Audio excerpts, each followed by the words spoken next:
And there's Brian. Hi, Brian, Mike. Hello.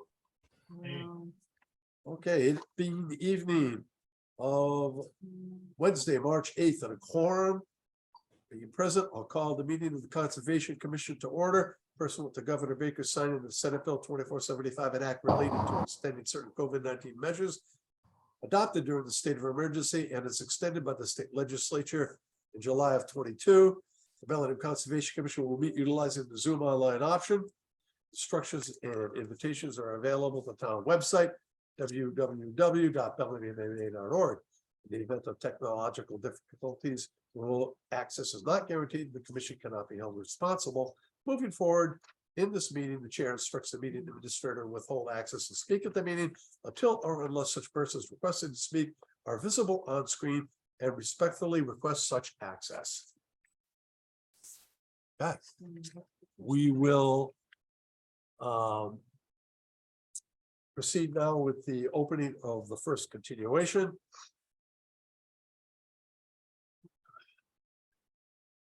Bellingham Conservation Commission will hold continuations of public hearings in accordance with the Wetlands Protection Act, General Law, Chapter 131, Section 40, and the Bellingham Wetlands Protection Bylaw, and the notice of intent for the proposal to construct 12 3-unit townhomes, stormwater management systems, septic systems, and grading within the 100-foot buffer zone to bordering vegetated wetlands, and with an estimated habitat located at Assessors Map 59, Parcel 60A, Blackstone Street, and North Street, Bellingham. Ryan Racine, Goddard Consultant, Northborough, Mass. Hesseman, the filing on behalf of John Moshugian, Raven Homes, Northborough, Mass. The continuations will be held online via the Zoom option on Wednesday, March 8th at 7. Okay.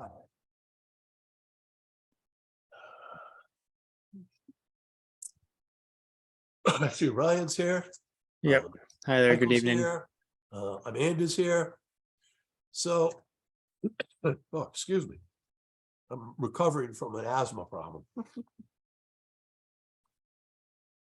What we'll do, as is our practice, we'll review for the public the results of our site inspection that took place a week ago, 2 weeks ago, from this coming Saturday.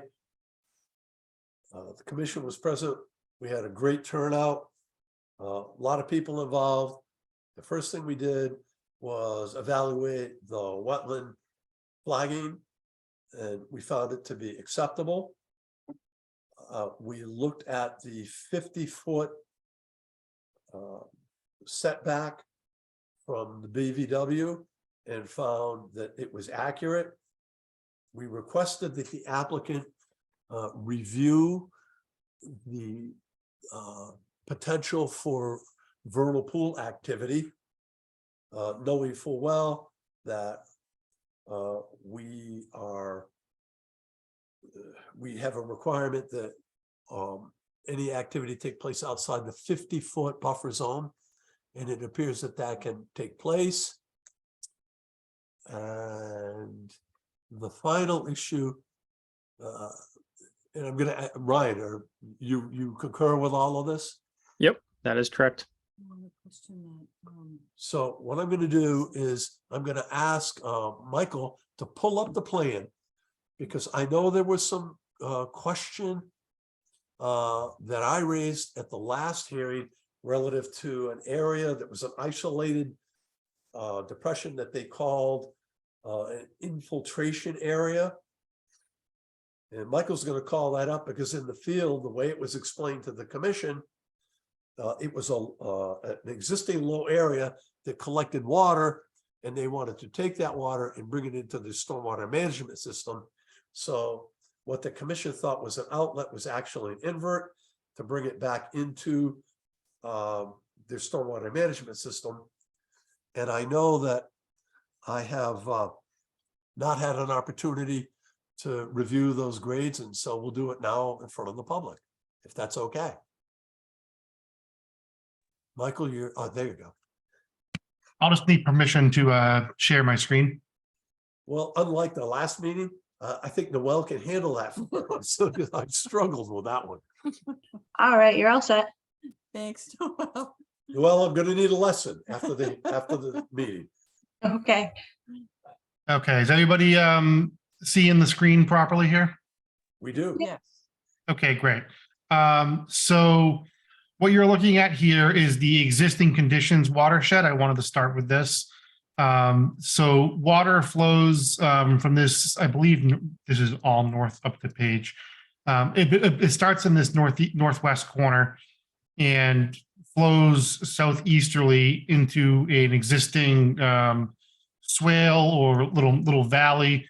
And then it currently in the middle of that existing field, there's a depression that we modeled in our stormwater analysis that serves as a kind of like a natural detention pond.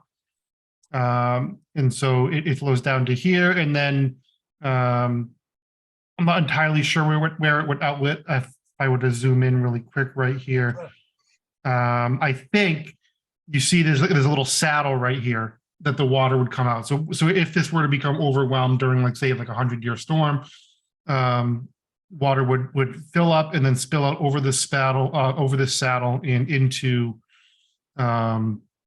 this direction out towards Blackstone Street, and it might interact with the road a little bit before coming around the corner and down to the wetlands. And so what I'll jump to now is the proposed condition. And so obviously our development kind of alters that landscape significantly. But the water is still coming in from this northwest corner. And so it comes down. And so rather than have that water make its way through the neighborhood and onto the street where it could, cause erosion in yards and pick up additional sediment and, maybe salt or anything from the road, what we've done is you can see the grading in through here creates a collection point. So this is a low point with a head wall in it. And then that will direct water through a series of pipes down to essentially this is a replacement basin for that existing depression that we showed you earlier. So this is a man-made basin that is meant to provide the same recharge and detention capacity of the existing depression. And it has the added bonus of when this one fills up, it doesn't interact with Blackstone Street at all. It would come over a spillway and down into the existing wetlands. So all the water goes to the same spot. So the reason this is identified as a pond is that during larger storm events, so like during like a 50 or 100-year storm, there may be some ponding that occurs in this location as it waits to get into the pipe and make its way down to the other pond. And so that's what this contour represents. This would be during a 100-year storm. I think this is more or less the extent of the ponding. All that would dewater within 72 hours. And it's all on, it's on the Lot 2 conservation restriction land currently controlled by the applicant. And so we wanted to include that in our model to show how that interacts with the new proposed site. Okay, so the basin closer to Blackstone Street will be accepting the stormwater from the impervious surfaces associated with the development. Yep. Okay, and so do you have the actual invert for the inlet and the natural depression? It looks like the bottom is like 213. Yeah, it's. Okay. I think it's like 313.7. Okay. Going from memory, it's lower than 314. I don't know the exact number, and if you want to give me a minute, I could scroll through this document and find the design plan and get you the exact number. But that's the general idea. Yeah, Around, the reason it was important is because, when I first looked at it, I see the 313, and then I see a 316, so it's going uphill, and that's why I thought that you were running it the other way. Oh no, that's the surface grade. So that's okay. That's the existing grade. No, that's the proposed surface grade. So it's that would be the grass grade over the pipe. but not the pipe elevation. Correct. That's where, okay, that was part of my confusion. Yeah, let me see if I can find it really quick. Please. Here's the plan set. So it's head wall number 5, and that invert is 313.30. Okay, And so you can see, and then that 313, then DMH 11, give you that number, is 310.65. So Okay, it's sloping from this head wall down to this drainage manhole. And then the spillway elevation is 309.50. So there won't be any backflow in this pipe. There won't be any surcharging that happens, because when this pond fills all the way up, it can only fill up to an elevation of 309.50 before it goes over the emergency spillway. I believe our HydroCAD analysis will show that that does not happen in less than the 100-year storm.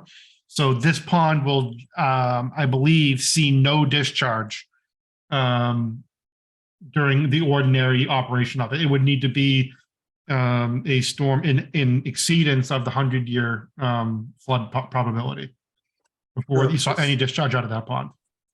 in our stormwater management standards for our local bylaw, we need a foot of freeboard. It looks like you have that. Yes, I believe so. And I can double check that as well, but I don't know off the top of my head. I wasn't intricately involved in the design of this, but I've reviewed it. I believe it meets all those standards. Okay, yeah, because there are several other things. Now, this portion is going to go out for peer review. And you know, we have sort of come to rely on engineering peer review, so we don't have to do it ourselves. But you're familiar with the 247 sections on stormwater management. So, you know, Yes. you use NOAA or the Cornell, frozen ground conditions, all of that. Yes, I believe all of that was incorporated into the design. Okay, good. Yes, it was. I can confirm that. That was incorporated into the design. Okay. But, Mr. Chair. Mike, you have to turn your, Alright. can you turn your mic up or something? Yeah, hang on. Just one sec. How's this better? Better? Okay, so Michael, if you could go back to the basin that's at the north side of the site there that we were talking about, to the left. This one here? Could you zoom in, please? Absolutely. So the current line that is the solid one diagonally, that's the edge of the two parcels, correct? Yes, both sides are currently controlled by the applicant. Right. We will be handing over the northwest portion as conservation restriction land. And while the peer reviewer will be looking at the calculations, as Cliff just said, my question is, how much of the current flow coming from the stone wall and the section to the left of that, yeah, that area where it is, the second lot is flowing into that area now versus what is where those houses, building number 4, yeah, I think it's 4, which abuts that basin. How much is flowing from that direction towards the basin? I believe is mostly off-site flow. I think, Because it looks like the grade is indicating that there would be a fair bit of flow from those 3 backyards, if not more.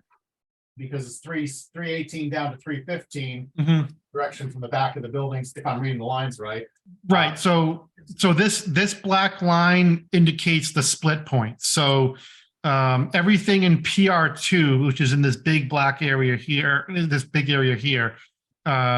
the portion that would make its way down to this head wall and flow over into the pond. Everything from the black line forward would be making it to pond up by Blackstone Street. And so you'll notice that all of the roof areas are directed out to the street and the drainage out there. So the only area that would be going to this head wall and the other pond would be grass area. And grass area generally generates far less runoff than any impervious surface. Yeah, it also includes a lot of potential phosphates and other chemicals as people treat them once too, which concerns me a little bit. But let me go, if you could zoom back in a little bit more. This is a Sure. little, the dotted line that's right behind, let's start with the right about where the cursor is, that dotted diagonal line going up. What Yep. is that representing there? I lost. track. I think that should be the soil types. So it's the NRCS mapped soil types. So you'll see here, this area in this triangle portion is a Canton fine sandy loam, hydrologic soil group B. And then it looks like it's actually the same material over here. It's just differentiated by slope. So this is on the map that NRCS generates a little bit flatter. So it's Canton fine sandy loam, 0 to 8 versus 3 to 8% slopes. Okay, that's actually, if you look at it where it says woods to your left there. Hmm. The dotted line underneath the word woods to the left. of where- Yes, Okay. right here. Yep. That dotted line is directly below. It goes at a right and over and then takes like a 45-degree up. That looks This one like- here. No, down the dotted line. Dash. Oh, line. this. Yeah, that one. Then it Oh, goes- that would be the building envelope, I believe. Okay, so the solid line is the lot definition of what will become town conservation restriction property. That base is entirely within the lot, development lot. Is that correct now? Yeah. So if this line here is the conservation restriction line. Okay. And so what flows from to the left of that line or the upper part of the line is going to flow into the basin and then be drained out. And what comes from the backyard is going to go into that basin and then drain it out. Nothing would go back over the line into the conservation area because that depressed area isn't just that small dotted area. It slopes backwards up that way. Correct? There during larger storm events, there would be some ponding that it is following roughly this extent. I don't know the exact height of the ponding elevation, but I know this dash line, I believe, indicates the extent of the ponding that you would see during larger storm events. So while water is not being channeled out there, we now understand that's to drain out, not to drain into it directly with a pipe. It is going to allow chemically treated, altered groundwater runoff into that area periodically up into the conservation area. I just want to be clear on that. I just want to make sure I understood it right. From the solid line, black line that you have highlighted was the flow. Yes, there would be runoff. That would be the runoff would be a portion of the undeveloped conservation restriction land, and some portion of the lawn area from the development would be all contributing to the area that the water that ponds in this location. And it's more, now I understand it's more than just those 3 houses. You're projecting that pretty much the whole half of the project is draining in that direction for the surface, at least backs of the buildings. Yes. Okay, I just want to make sure I understood the ground flow and what's going off into conservation land and how it might be treated or not treated before it goes in there, even if it's intermittently and not all the time. All right, that's all the questions I have now. Thank you. Mhm. And I don't know if I want to speak out of turn for the client, but if there may be room to negotiate the types of fertilizers that would be permitted for use in this area to alleviate any concerns you might have there. It's nice to put it on paper, but frankly, it's not enforceable. So I understand the up there. But okay. Are there any other questions from the commission? Are we gonna go back to the front along Blackstone Street again? I don't wanna. Well, I think at some point, what we're gonna do, Mike, is prior to the commencement of the development, we're gonna have to go out there and take a look at the conservation restriction property, make sure that there are no, deficiencies or issues. We know that in the field, we had discussed the encampment, an area of dumping that had occurred to the north. And I believe that the consensus was that that area would be cleaned up. Ryan, did you have an opportunity to go back out and take a peek at that? Yeah, so I went there and looked at the area after that. And I've asked the applicant, if he'd be willing to clean up the portion on the town land. I mean, there is some there's some on the town-owned portion just north of this site, as well as there is a little bit actually that would be on the conservation restriction land up to the north as well. So that should be cleaned up, and that would be the applicant's responsibility. I think just the question is if the town-owned portion, which hopefully we'll have an answer by the next meeting, or sometime down the road, and we can confirm with you guys. Yeah, I'm gonna look at it Perfect, yeah, and before we close. yeah, we'll take a peek at it before the hearing's closed. Yep. Okay, and the final issue that we have here, the planning board has reached out to us and had a discussion about the definition of lot area. This is an area that is strictly a planning and zoning issue. However, because the Conservation Commission name is mentioned in vain in the lot definition, we've rendered an opinion on that, and I just want to touch base on that. In accordance to section 240-32, which is the lot area definition, and I'm going to read it because I don't remember it word for word. The horizontal area of the lot exclusive of any area in a street or way open to public use. That's not a problem. At least 90% of that lot area necessary for compliance with the minimum lot area requirements shall also be exclusive of areas subject to protection under the Wetlands Protection Act, Mass General Law, Chapter 131, Section 40, for reasons other than being subject to flooding. So historically, what people, townspeople and developers have taken that to mean is exclusive of wetlands. But in practice, there are other areas that are jurisdictional to the Wetlands Protection Act, for instance, the riverfront resource area, which frequently has a lot of area of upland associated with it. So it's the opinion of and we have forwarded this to the planning board, and they will be responsible for making their own decision relative to a lot area. But we feel that in the wetland and in the notice of intent form, that's the WPA form 3, section C, it speaks specifically to work in estimated habitat. And the commission's belief is that because it's work in estimated habitat, work with natural heritage makes it jurisdictional to commission review, and that portion of the lot should be excluded from the lot area under the definition. And we pass that on to the planning board. They will have to make their decision with that. But we're letting you know that this action has taken place, and that's where we are. Full disclosure. Can I just ask a question, Mr. Chairman? Sure. As far as that goes with the natural heritage area, being jurisdictional as far as Conservation Commission goes, does that mean that since the entire site is in there, would the commission, or I guess the planning board has to make their own judgment, but does that mean that any portion that's within the natural heritage area cannot be? Mindy, you're absolutely correct. They're going to have to make a decision on that. Okay.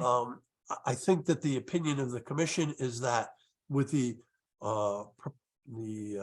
protection of perpetuity for the area that you have allocated would be sufficient to satisfy our interest. Okay. But the planning board's going to need to make their decision on that, Understood. and I think they'll be reasonable on that. Thank you. Okay, so if there are no further questions or any further questions or comments, Chair, are we going to be getting into the natural heritage We brought this up last time. We read the letter that was, I think dated 2020, saying that it was not the box or eastern box turtle. Those the endangered species or the threatened species in that area. Yes, the box turtle. Yeah, Yep, that's is that right. a question? So the question was, in reading that letter that was sent back, I think it was in 2020 on the original site plan, which was of 4 houses and some grazing potentially for horses. The revised plan, is it been applied for and said that there's no concerns about it because of the barrier that's being put up during the construction? Yeah, so Did I read that correct? But there was also a statement, I believe, stating that it had to meet all standards of the, I say natural heritage protection resource plan or whatever that had to be developed. Has that plan been produced yet? So I think what you're referring to is the conservation management plan. So you're correct. The original project a number of years ago received the CMP from Natural Heritage. And so when this project was in the development, we had some consultation with the endangered species review biologist at Natural Heritage for this project. And there were some design changes made from those consultations. And so that's the design you see here. And they have indicated that this design right here is acceptable to them. And we just need to go back for a CMP amendment, which we are about to file with Natural Heritage to get that amendment. So they have no issues with this proposed design right here. We're still providing the same amount of conservation restriction that will provide a net benefit to the box turtle in this area. And so we're meeting all the requirements under the Natural Heritage, the Endangered Species Act. So the entire site, both lot areas, both the potential conservation restriction as well as the lot that's being, the area that's being developed are within that the habitat. Priority habitat, yep. Yeah, Yes. okay. Yep, and then in 4 with- years, oh, sorry, go ahead. I was gonna say, and Natural Heritage didn't have a problem with this plan versus 4 houses.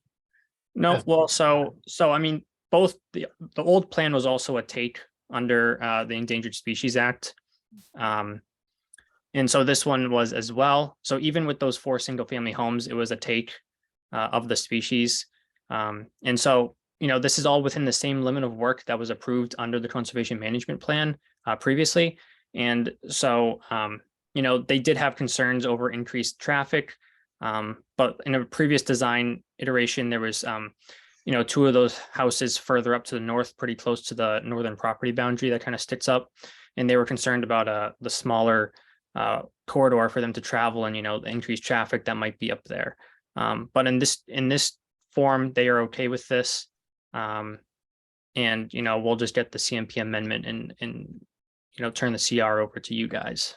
So I saw I guess what I'm getting at too is I didn't see anything yet produced, but maybe is still coming, management plan that you're talking about.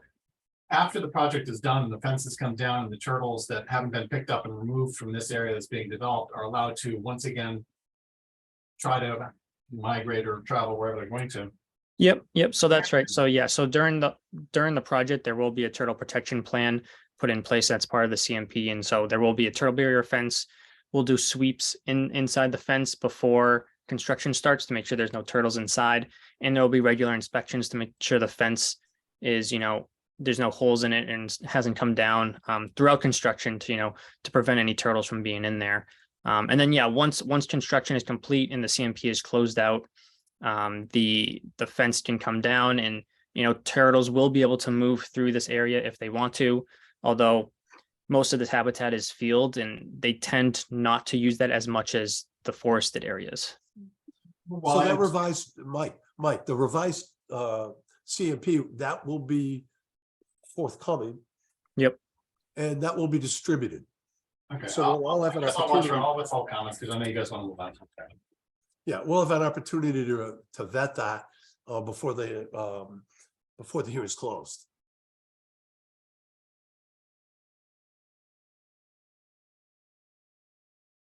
Okay. Any other questions? Okay. I know that there is quite a bit of work that needs to be completed with the planning board. So, and given the amount of work that the commission has stacked up in front of it, I'd like to entertain a motion to continue this hearing to the evening of May 10th at 7.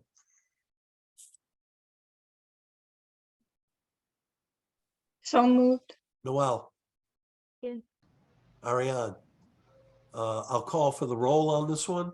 Mr. Stanley, Aye. Mr. Norton, Aye. Noel, Aye. Ariane, Aye. and Michael. Aye. That's by unanimous vote. Ryan, Michael, Amanda, thank you very much. Thank you. If you have any questions, don't hesitate to contact the administrator and she'll get back to you. Of Thank course. you. Thanks. Have a great evening. Thank you. Thank you. Good evening.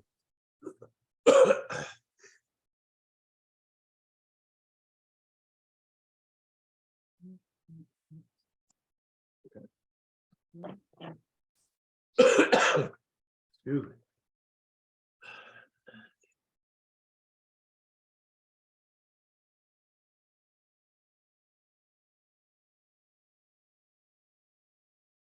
All right, the Bellingham Conservation Commission will hold continuations of public hearings in accordance with the Wetlands Protection Act, General Law, Chapter 131, Section 40, the Bellingham Wetlands Protection Bylaw, and the Notice of Intent for the proposal to construct a 700,000 square foot warehouse facility with associated site appurtenances on a 158-acre parcel located off of Hartford Avenue, Bellingham, and identified as assessor maps parcels 30-73-1, 24-12, and 31-3. The project proposes temporary and permanent impacts to resource areas jurisdictional to the Wetlands Protection Act of 661 square feet of bordering vegetated wetland, 95 square feet of bank, 561 square feet of land under water bodies, and the 100-foot buffer zone with proposed mitigation is located within a riverfront area to Spring Brook. The project also proposes impacts to resource areas jurisdictional for the Bellingham Wetlands Protection Bylaw regulations, including 28 linear feet of bank, 15,274 square feet of land subject to flooding, bordering on isolated, 651,879 square feet of buffer zone, 39,357 square feet of isolated vegetated wetlands, 82 square feet of land under water bodies, and 2,484 square feet of vernal pools with proposed mitigation. Andrea Kendall, LEC, Worcester, Mass. Has submitted the filing on behalf of Jeff Curley, Bellingham Associates, Boston Street, Chestnut Hill. The continuations will be held online via the Zoom option on Wednesday, March 8th at 7:30.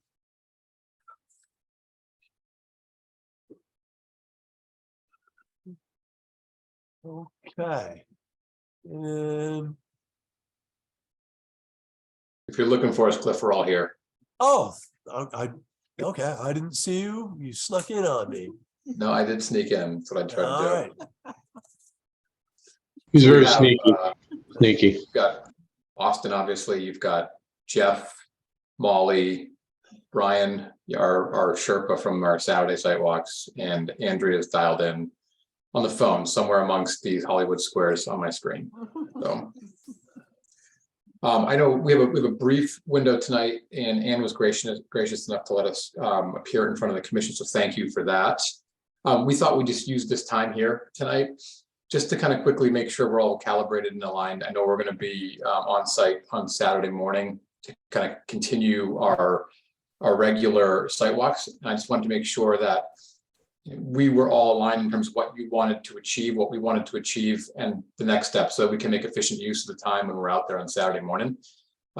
My recollection from our last walk is that we were thereabouts, if not entirely done with the confirmation of the boundaries, but for two small wetland systems that we had reestablished in the field. I think it was R and S, and that we were going to start transitioning some of our discussions towards starting to take a look at the mitigation areas as they related to wetland boundaries. I wanted to make sure it was consistent with your expectations, and that when we get out there Saturday, we're all kind of on the same sheet of music, so to speak. Okay. That's That's similar to our recollections. Do you want to call up the plan and maybe we can look? Yeah, I at certainly the can. Areas of, I certainly can. Let me know when you can see that, please. we can see it. Okay, great. So, yeah, I'll zoom out a click or two here. So we know we basically canvassed everything so far in terms of resource area boundaries. The mitigation areas that we have coming up are kind of these M series in here. So we have mitigation here over here, which is kind of off the path as you start to walk in towards the 495 boundary. And then all these green shaded areas are either buffer restoration or replication areas. The majority of which are kind of located here on the bottom near the path that we're used to kind of walking through the site. I don't have a strong preference as to where we start. It might make sense to kind of start at the back and work out, but again, I don't have a strong preference one way or the other. As you may recall, when we were kind of finishing up our last site walk, and we were looking at, I believe this is I out in the back. Yeah, these green areas here were intended to be some of that buffer restoration work, and the feedback we got from the commission is, you know, your initial thinking was we might want to reposition these because there is some wooded areas over there, and in your judgment, it may not have been overly efficient to be putting some selective plantings in that space. So I think these these locations we've discussed in some pretty good detail. So maybe, at least as I'm thinking out loud, we start looking at some more of these substantive mitigation areas kind of centrally located on the property.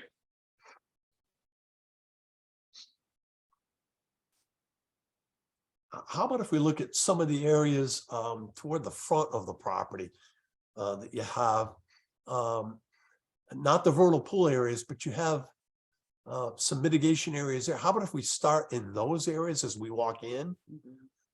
Sure, I'm happy to do that. So that's why I want to make sure we're having this discussion. Like I said, no strong preference.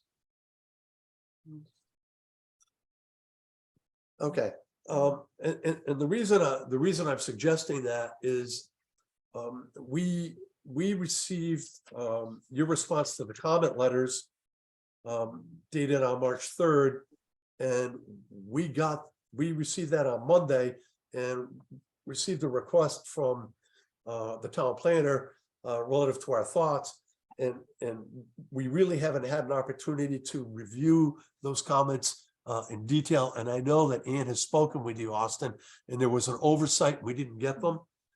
But Yeah, I sent it to Ann this morning. She was supposed to have been copied on the original, and for some reason was not. And it's okay. It's Yep. okay. We managed to get them. And there's an issue here that we're going to raise, and that we are on the same page with the planning board. And the planning board sees no need for the satellite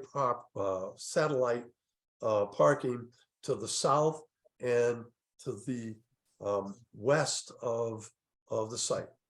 So just so I'm clear, we're talking, you're talking about We're this talking area about the here. cul-de-sac. And Yeah. from the commission standpoint, that building footprint constitutes maximum utilization of the property, and possibly overutilization because of the vast environmental impacts. And we have discussed previously the need for robust mitigation. And I know prior to the filing, we spoke with Mr. Curley. Mr. Curley demonstrated clearly that the bypass road was no longer an option. Yet when we look at that cul-de-sac, we see the potential for access to the balance of the property. And in addition, we requested prior to the filing that the conservation restriction be extended to the property line at the campground to preclude that from ever being constructed, which would result in much more impact in terms of regulated resource areas. So, we're actually pulling the stunt that we get pulled on us all the time, which is we're putting this out here for your consideration. And we know that we're not going to have a discussion on it tonight. But we want you to seriously consider the fact that in conjunction with the planning board's desire, the commission agreeing that this might be a way, again, to provide robust mitigation for the environmental impacts that are being proposed for the construction of the project. And to that end, we would prefer to just continue for a couple of weeks to give you an opportunity to digest this, and we can recap some of the areas to the north that are proposed for mitigation and look at and look at those areas, you know, for the effectiveness of that proposal.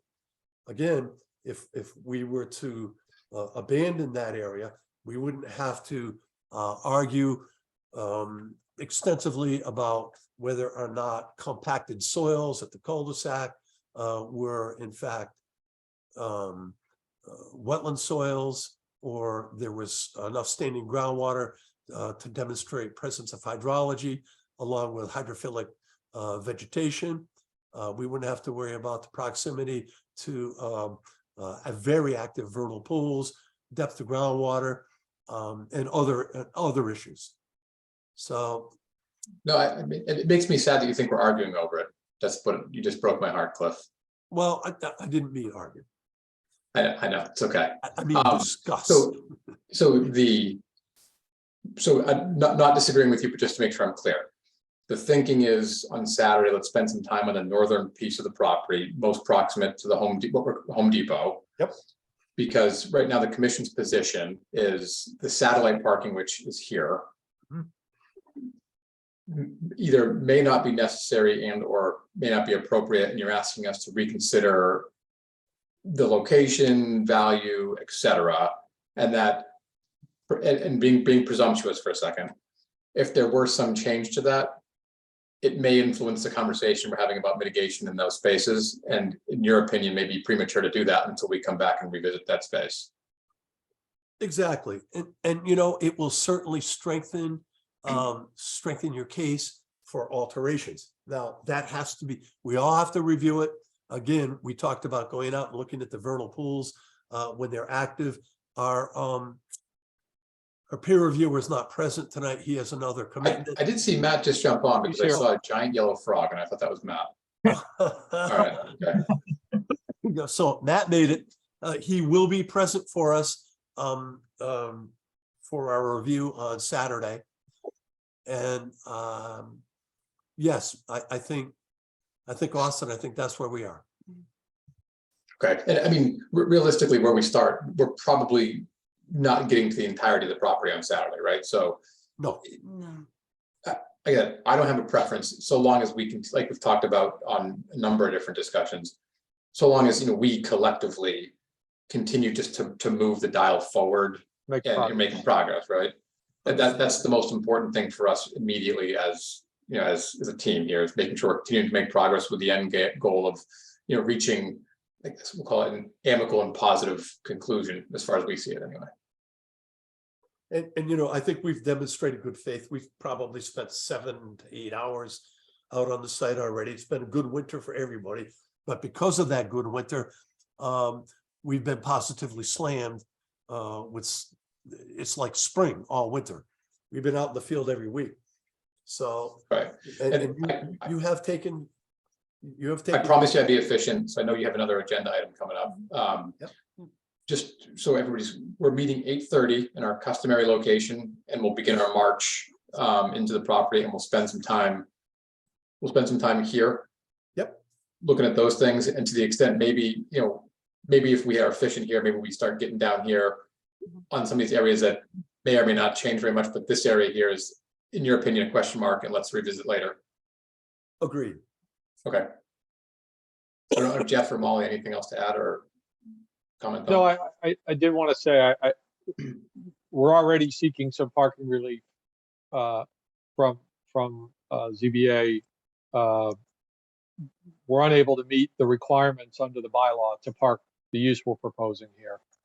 So we're already under park per the town requirements to park a use like this.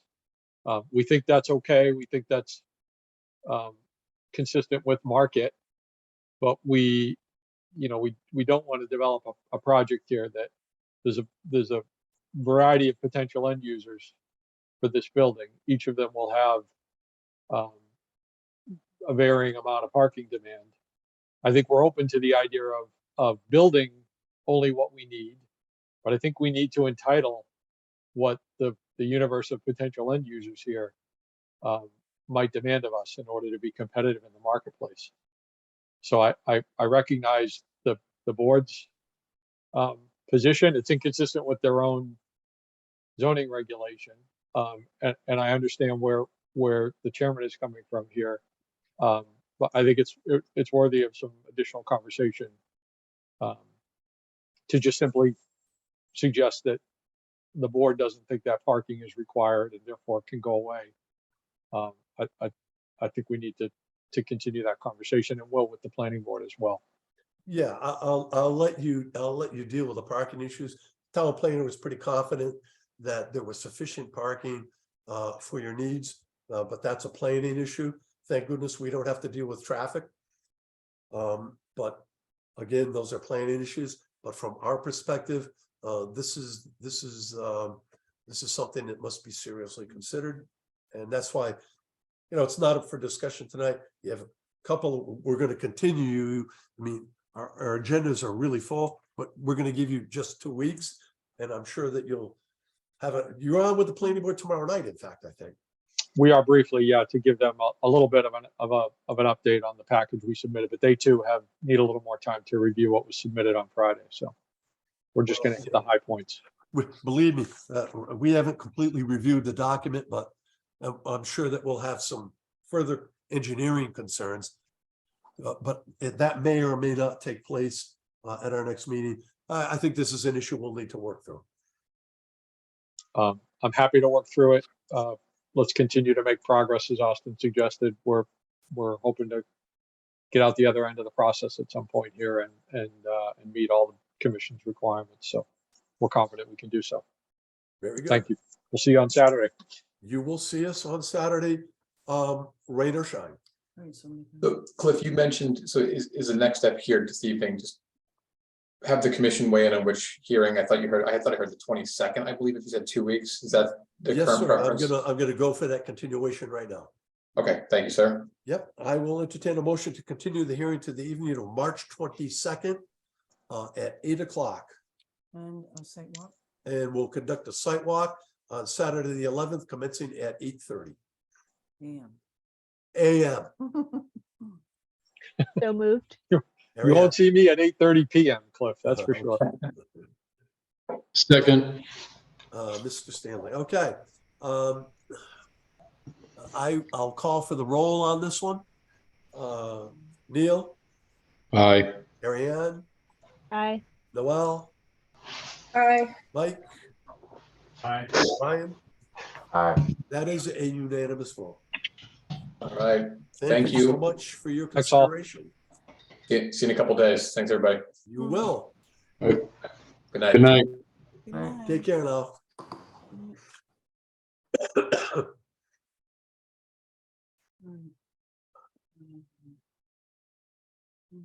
Is Yep. hey Matt, Howdy, howdy. how y'all? Bill is here. Okay, yes, Bill is here. Mr. De Silva's here. Mr. De Silva's here. Very good. Can I Okay. ask a question before you jump into the next? Yes, Do you plan to hear Prospect Hill later this evening? we it is my intent, because the peer review is not funded, that we will not hold a hearing. Okay, We expect serious pushback okay, because the applicant, we checked an email as we came into the office tonight, and the applicant feels that we have sufficient information to make a decision and we don't need peer review. However, moving forward in the project, we will need peer review and in our local bylaw and the regs are very clear. Peer review shall be provided. So It's mostly a selfish question to find out if I should hang on. well, Happy to. you're not being paid. You guys are worth If you have nothing better to do, Or, it. I could go eat. yeah, well, why don't you do that? Well, in that case, I'll bid you all adieu and see you on Saturday.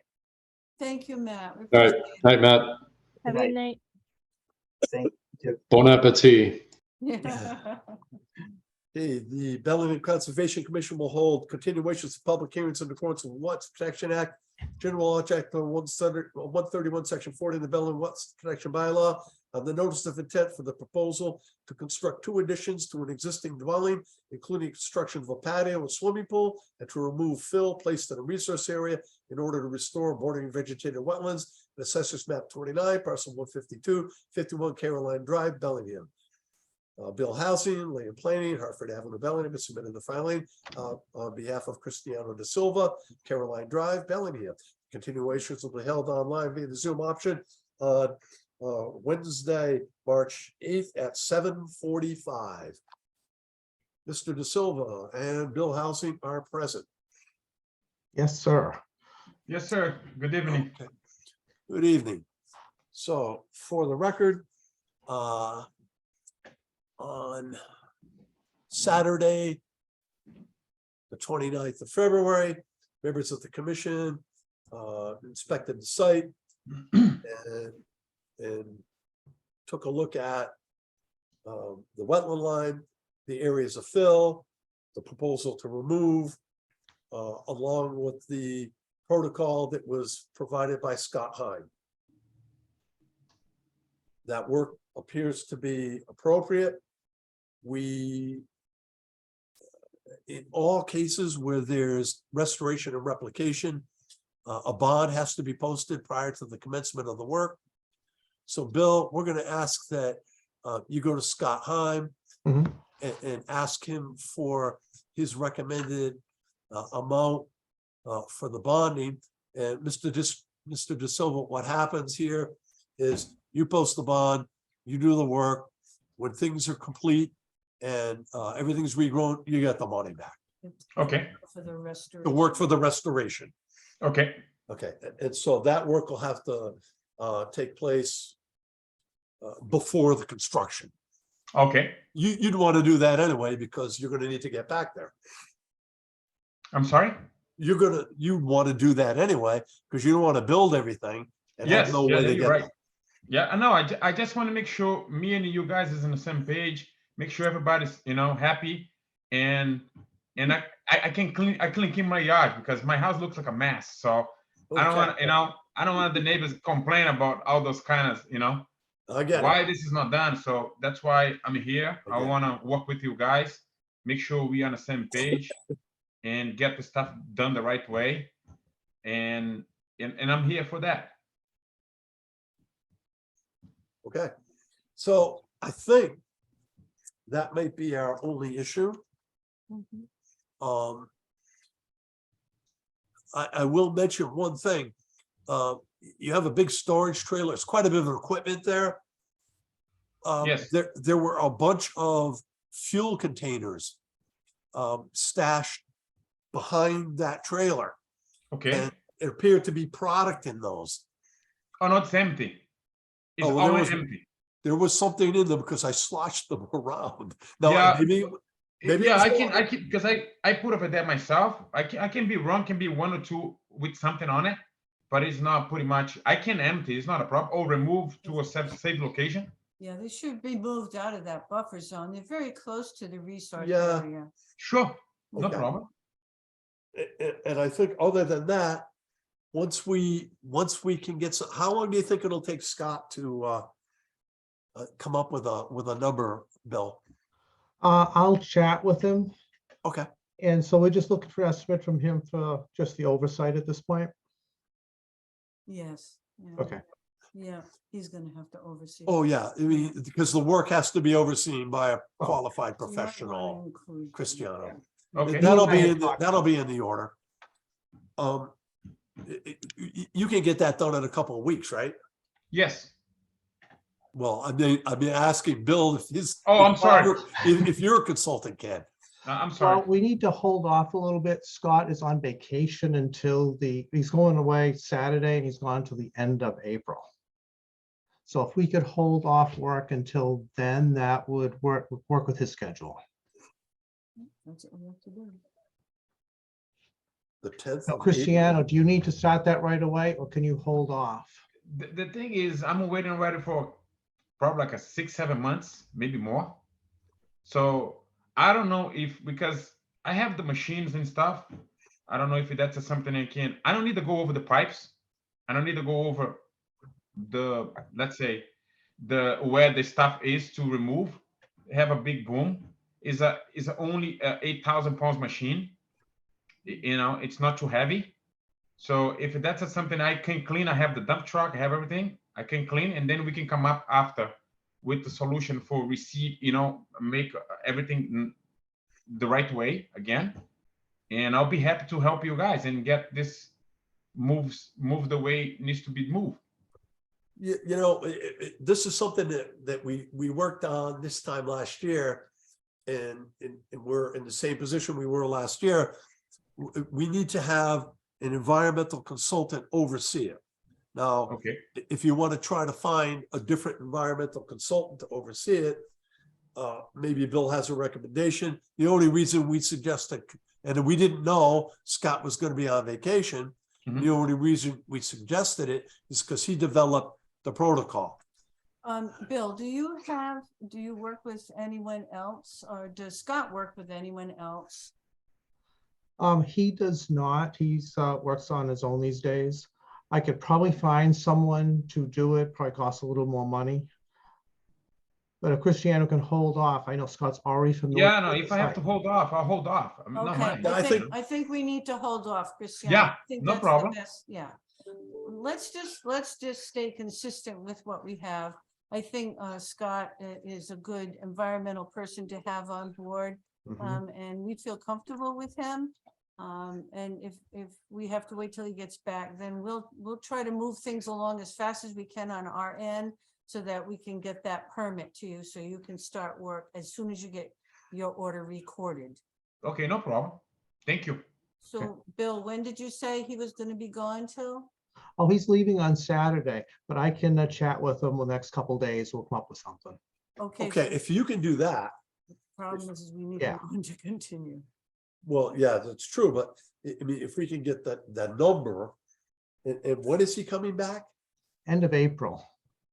Okay, so that's fine, that's fine. That's not too So bad. when you say the end of April, the 30th, the 21st? Yeah, he just said the end. He's going out west somewhere, so Okay, so we're gonna have to go into. Might be moving to We Montana gotta go soon. to maybe that's it. Well, we're gonna have to go to Yeah, May. well, you know, yeah, unfortunately, we have to continue tonight. So, Right, and I notice we don't have a DEP number yet either. no, That's correct. Yeah. that's a good point. Yeah, All right, why don't we do, then we'll have to go to May. And because we don't know for sure when he's coming back, but that'll give Mr. De Silva an opportunity to find out what the bond amount is. Please get that amount. Hmm.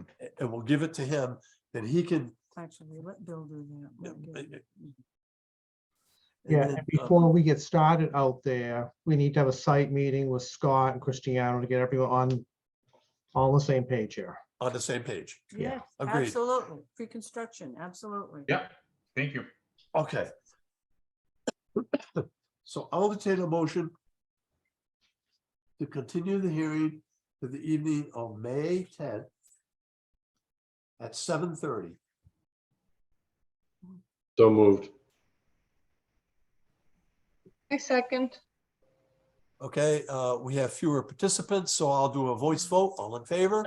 Quick question for. Go ahead. There is going to be an in-ground pool, I believe, shown on the plans that is not currently there on the side of the house, correct? Yes, That's what you told us, Bill, when we sidewalked. Okay. that's My correct. question at that time was, will we be putting in the order of conditions or in some other form? Something about, just like we do posting the back of the property for, no more dumping and so forth.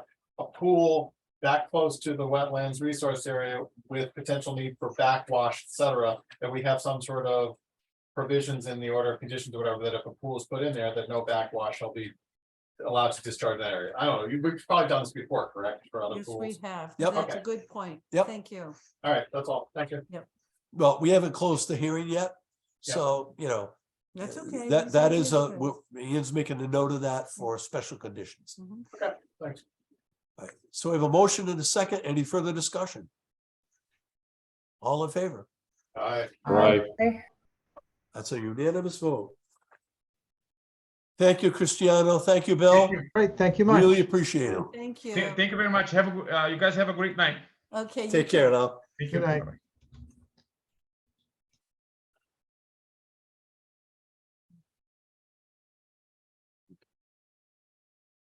Can we do a minute? Okay. Gee, Allison, we're 4 minutes ahead of schedule. So we're gonna take care of some real quick business.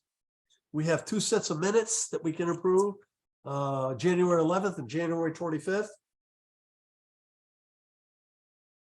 I noticed, Mike, that you had sent over some minor, Yeah, nothing that we need to go into the meeting with type. It's just a few typo things. You can see them in yellow highlighted and, nothing substantive, I guess is the word. Okay. Substantive. and is that on the January 11th? I think those, the second, the more current minutes, whichever date that was had one thing and the other one had like 4. But it was, Okay. again, it's like little typo thing kind of things. You'll Okay, spot it right away, and I don't think there's anything board Sorry. can't let you guys approve. No problem.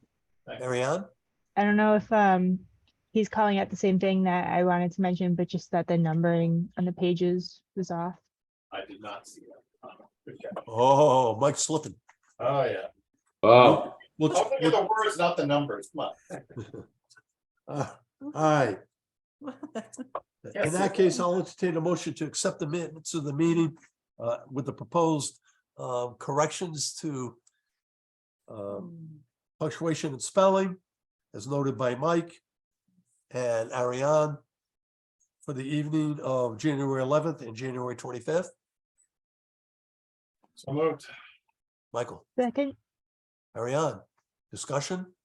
All in favor? aye. Aye. We don't have anything. Okay, that's a unanimous vote. Thank you. Okay, Allison, now it's your turn, and we're still a couple minutes early. That's okay. Hi, everyone. This is Allison Milliman. I'm with BSC Group. I'm here on behalf of New England Power Company. We've submitted our request for certificate of compliance for the 315, 303, 327, 3520 line refurbishment project. DEP file number 105846. The completed activities consist of general maintenance activities, structure replacements, grading to form work pads at certain structures, access road improvements, and creation of a wetland and floodplain mitigation area. We've provided photos and an as-built to the commission for your review. And we are respectfully requesting our certificate of compliance as the area has become revegetated and stabilized. And we've completed the stormwater controls as approved, as well as our replication area. So just for a quick review, Allison, do you have could you put the plans up for the rest of the commission to take a peek at? Absolutely. Thank you. Okay, showing my screen. These are the photos that were included in the That's helpful. request. We can look at those if there's interest. Sure. And then these are the plans that We're not show seeing, the, we're not seeing that, I don't think, are we? Now, but now, Ah, Sorry about that. Let me No worries. zoom in. Farm Street. Okay. So the subject of this project was mainly pole replacements, maintenance activities on the existing transmission line. The work started at Maple Street in Bellingham. There were some road improvements also associated with this work.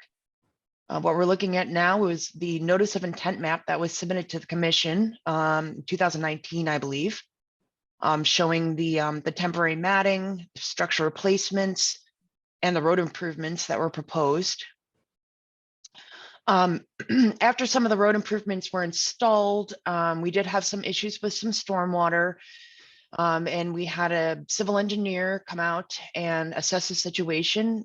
So what's shown here is the BMPs that were installed to manage the stormwater issues, which, you know, for the most part were BMPs such as water bars, regrading, making sure the road sloped appropriately to shed stormwater and not create point source discharges. If I might just interrupt for a sec, in that area, I think the commission's concern in that area was potential for migration of amphibians across the roadway. Is that correct? Yes, sir. There is a certified vernal pool in this location. Okay, okay. All right. Sorry. Okay. That's kind of inconsequential. We had some structure work on, associated with the BVW of the Charles River. Temporary matting was placed. We were out there on a regular basis documenting our vegetation regrowth. It's shown here.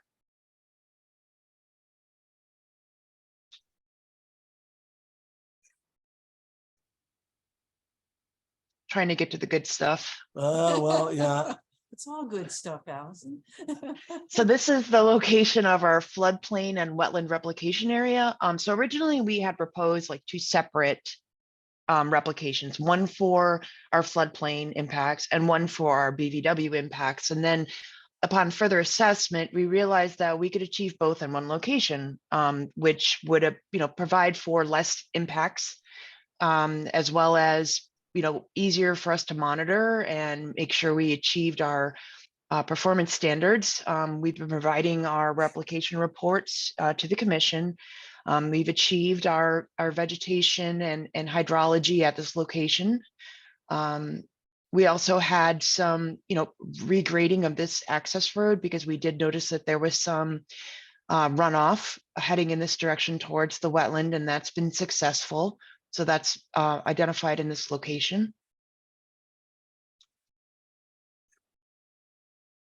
Again, we had another roadway with some erosion concerns, and therefore we regraded it to pitch to the southeast, and therefore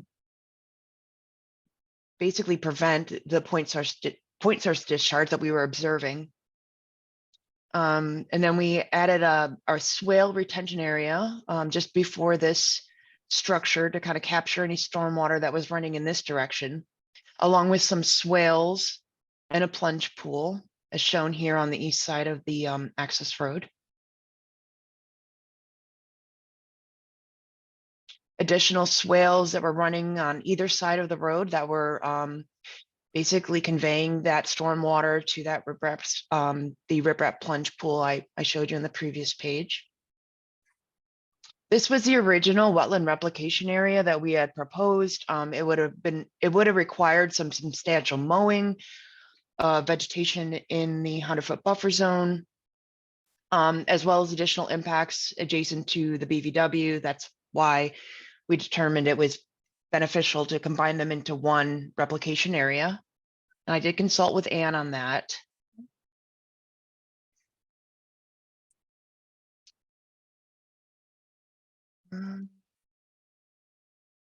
This shows where the temporary matting was placed when we documented the revegetation. And that's it for our plans. Is there interest with looking at the photos at all of the? Photos would be good, but the Farm Street. Wait, Allison, Ian's got a question on the Farm Street one. Yeah, Okay, I noticed in the report, there was some mention about trespass onto that. It's up in the Farm Street. Not in the photos, but in the, on your plan. sorry. Oh, that's okay. Wait, that, oh, That's Maple. that's, yeah, I think it was one of the last. one of the very last ones. Okay, Yeah, we're getting there. Across the Charles. Oh, yeah, okay. Was it coming in from Medway? No, it's coming in from Farm Street. From Farm Street? it's Hartford. There was some mention, In one of your reports? no, in, That might be it.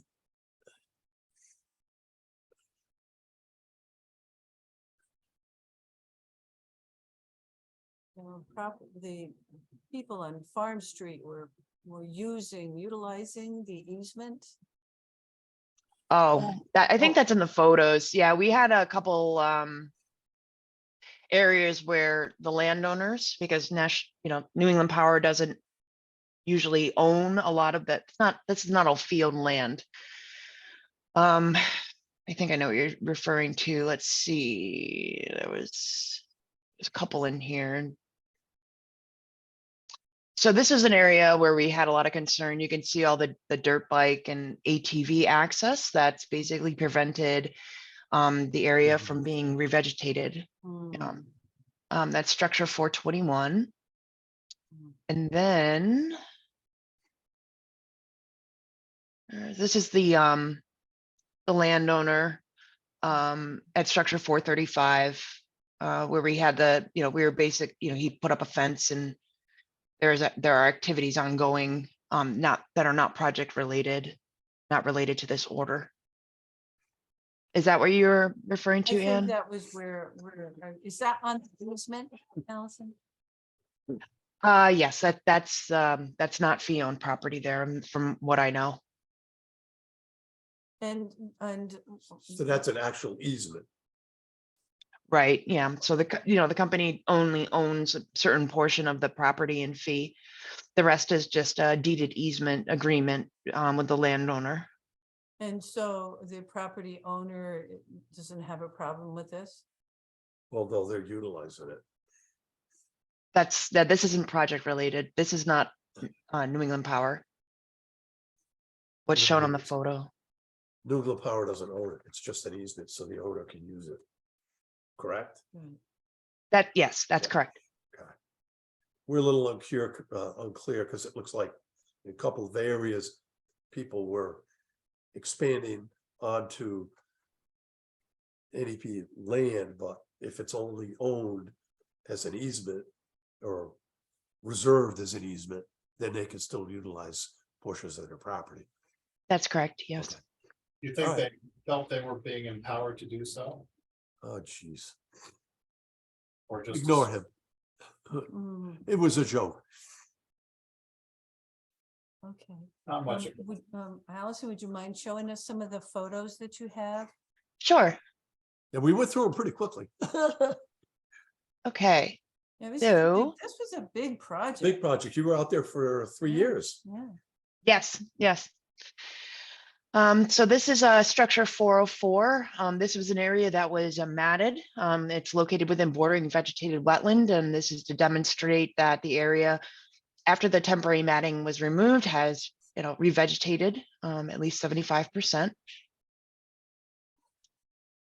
Here's structure 405 within a 100-foot buffer zone. You'll see the area has substantially revegetated. Sediment controls. So we did go out and did came up with a punch list for the contractor after Ann reached out and said the area was stabilized. We were able to remove them. So as of yesterday afternoon, the contractors confirmed that they removed all stakes. They cut open their compost socks, and they removed any non-biodegradable material associated with sediment control along the right of way. Oh, that's excellent. Yeah, that includes the areas off of Maple Street where the the flow bars were installed and all of that. That's all good. Yes, yes, That's excellent, Allison. Thank you. you're welcome. That's a deficiency that we see occasionally. We went out and audited it, so. So this is structure 406. This was within BVW. It's substantially restored. It came back very nice. Yes, it did. Again, structure 408, again, we achieved substantial revegetation. These photos were taken near the end of last year growing season, so October. Wow. After the drought. Well, during the drought. During the drought. Yeah, so it's probably even better now with all the rain we've had. Excellent. Right. Structure 408, also within bordering vegetated wetland. 407, also within wetland. This is the area we were just discussing about the amphibian Yep. migration. What we did here is we installed a stone ford to keep the hydrology, as we had discussed in the field years ago when we were looking at this area. So that's kind of what you're seeing here. That's a stone ford. It's a larger rock that allows the water to continue to flow, maintain the hydrology, but also maintain access to their assets. These compost socks have since been removed. This is a water bar and some plunge pools that our civil engineering team had designed, basically because this was completely, we were getting gully erosion basically Sure. down this slope towards this That was a good wetland. slope. Yeah. Yeah, but this is proved successful, and we monitored it for over a year. So that's good news. And here's That came this out is, good. yeah, they did a nice job. So this is the downslope. We're just looking up at the same general area here.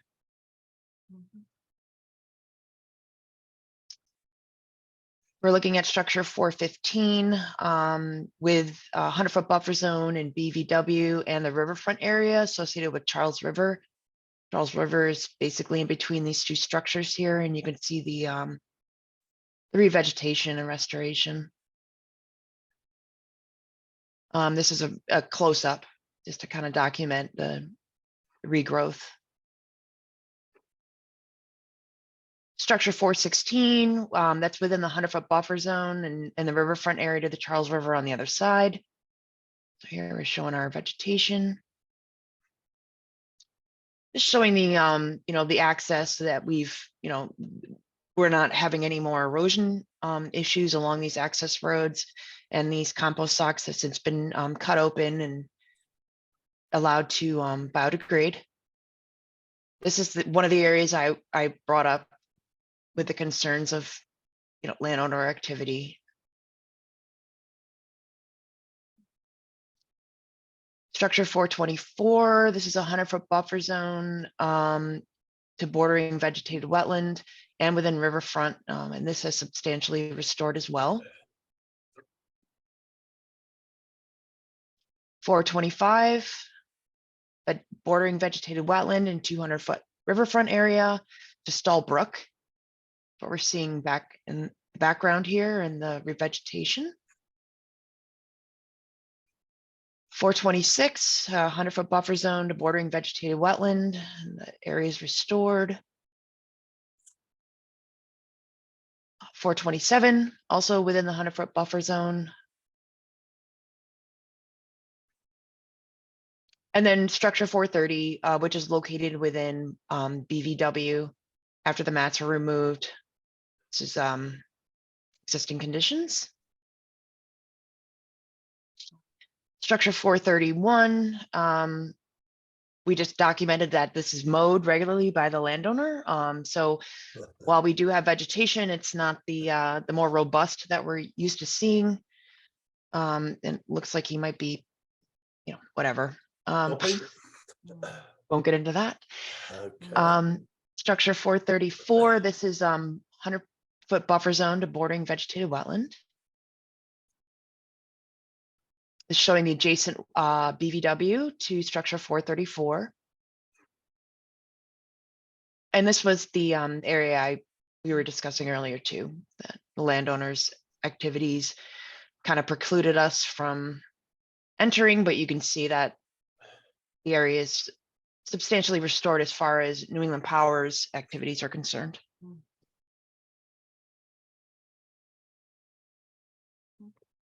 Very good. So, interesting.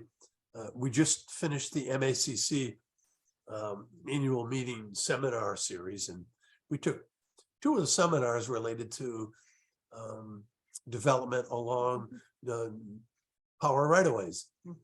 And, you know, the presenters were all telling us that they're doing a much better job being sensitive to environmental issues. And we sent the question in about, you know, removing sediment erosion control.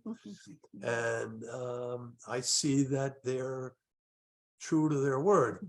Now, as the environmental compliance officer on the project, is it your opinion that they have done a good job on this? Yes, I yes, know that but this- also as BSCs on site, we hold them true to their word. There you go. And see, There you go. that's the key. Yeah, you did. a You know, good job. environmental oversight. And so kudos to you and to BSC. I think for the length of the work and the amount of resource areas, divergent resource areas involved, your oversight assured that we got, you know, the regrowth, the mitigation that should be part of every one of these types of projects. Very good. So Ann and I have looked at that. I know the information was distributed. I want to thank you for coming in and making the presentation because it's on the record now. Are there any questions from the commission?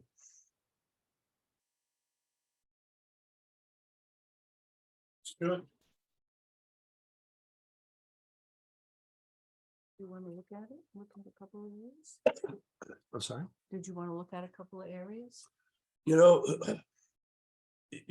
what I'm going to suggest is that we get that we get a motion to issue the certificate of compliance.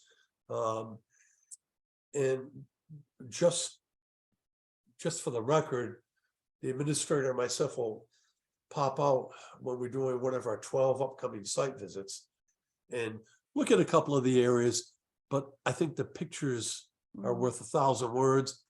I just want to take a look at the area off of Maple Street, maybe down by the Charles River, but based on the photos and representations of the professional, I'm sure we're going to be fine.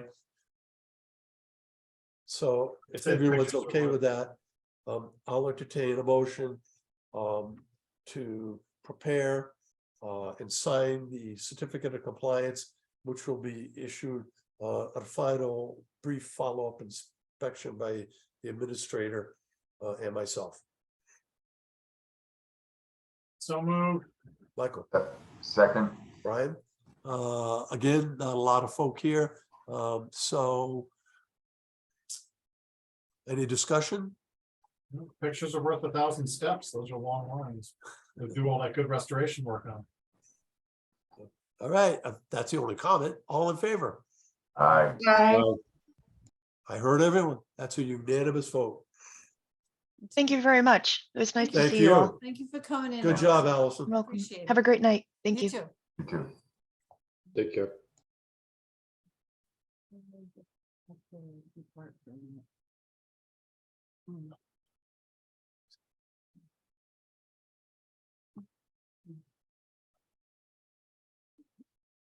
Okay. I'll be right back. Yep. Stretch the legs.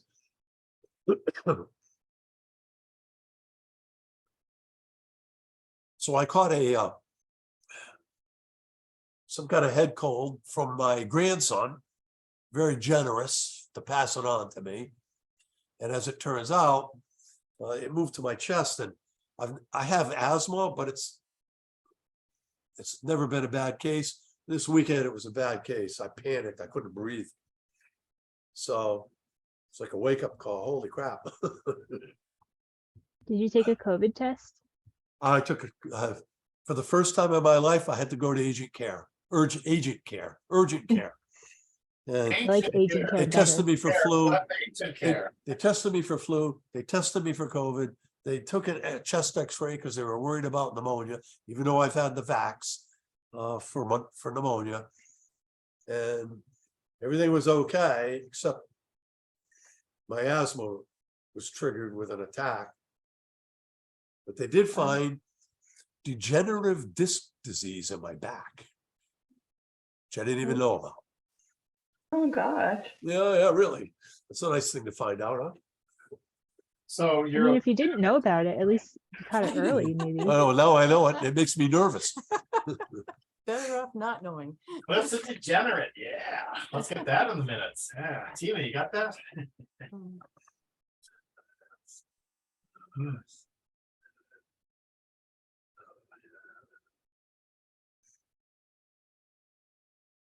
I'm gonna wait till exactly 8:30 to open this up. You know, we have an issue here. The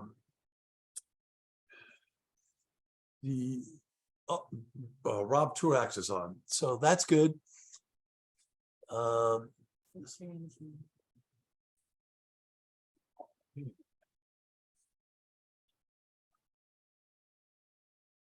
No, you're not saying anything, got your tongue? I'm sorry. Said Neil's not saying anything, cat got his tongue? Oh, geez, look at that. Oh.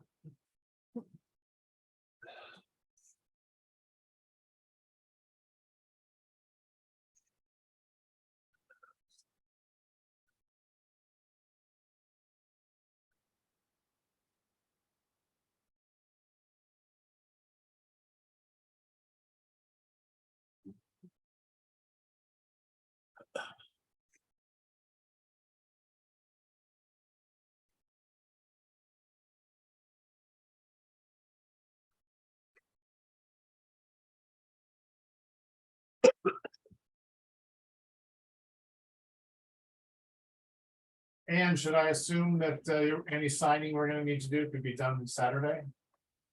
Yes, I can bring it Saturday. So we just wanted to mention some site walks, just to remind everybody.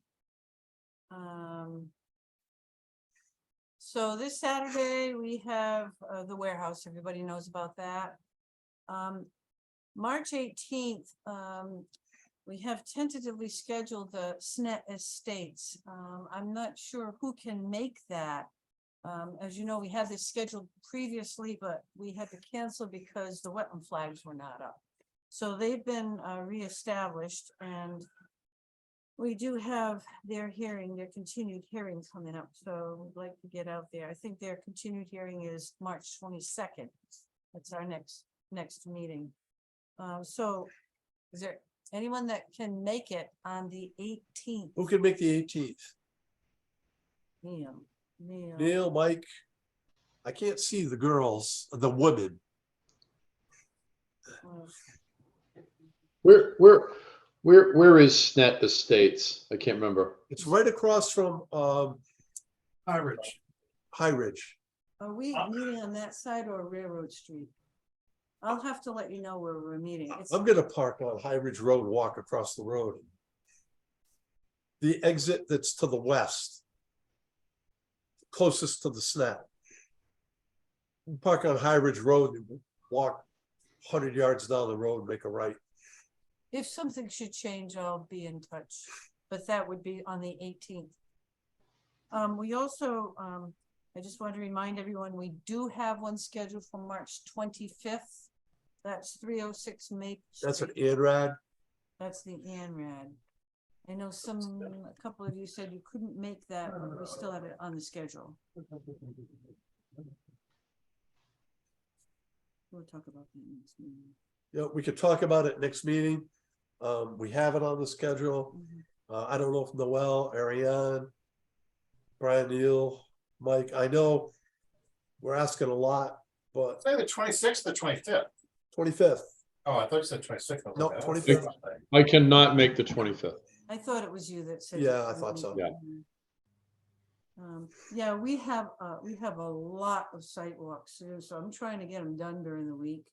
One of the big ones, is the Silver Lakes, Lakeview Estates sewer line.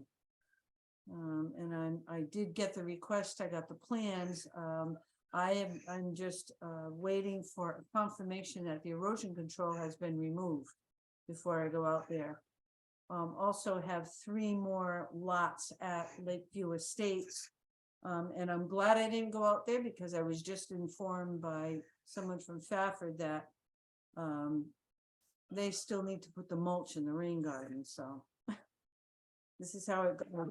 Also, we had, a pre-construction meeting this week, at the Municipal Center for Red Mill. Red Mill will be starting up.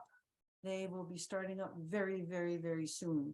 They have to establish their replication bond, but I think their erosion control line has been surveyed, and I'm scheduled for an inspection on that installation on the 17th. That's a week from Friday. At least you don't have to go far. It's on Friday, you're right. Yeah, right. So, Out the back door, roll down the hill. yeah, that's gonna be a long one, and there's a lot of sensitive areas on that, so.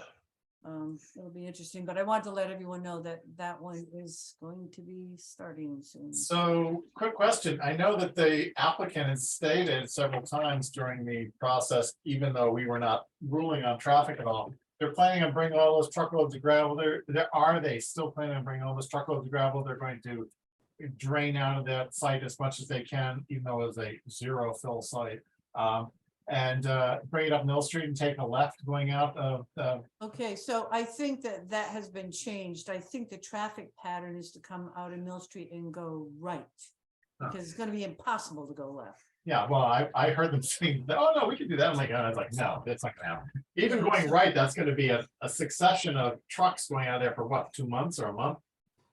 It's gonna be longer than that. It's going to be a few months, and we're waiting to see how much of an impact it is to the center of town. And I'm letting the planning board handle that portion of it. And the safety officers and so forth, but I just wanted to let you know that this was starting soon, so you're aware of it. Do they have restricted hours, given that's the impact of They the center of do. town? And I don't know what those are. Planning board. Too early and I too think late. 9, it's something like 9 to 3 or something like that, Monday through Saturday. PM or AM? Yeah, right, I know. 9 PM. Easier You to can take check the left at 3 AM. Right, Yeah. you can check that out, I'm sure, if you go onto the planning board page of the town website and read their permit.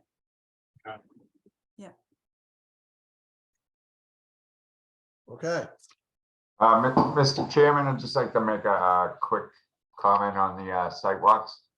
Yeah, sure.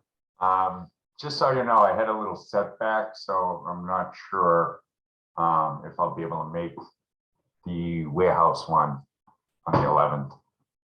Okay, are you okay? Yeah, I'm all right. It just took a little shot to the head working on a copier, and I'm getting some dizziness again. So, Oh, no. Brian, that's- I'm what are you gonna do? You know? That fixing copy is a dangerous business. That's why I got out. Oh, man. Mm, I copy in that, Brian. Well, I hope you're gonna be okay. Yeah, no, I mean, I'm still walking and everything, but if I move quick, I can feel it.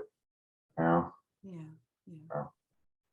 Mhm. Well, we could leave you behind, that we've done that before on sidewalks, right? No, No, we don't leave anyone for dead on the. stay home and be Not safe. dead, not Brian. dead, just because, Stay home and be safe.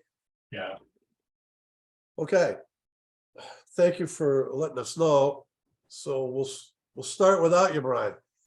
Yeah, and as far as the site, I do have the next 2 days off, so if you need something signed, Oh, I can come by.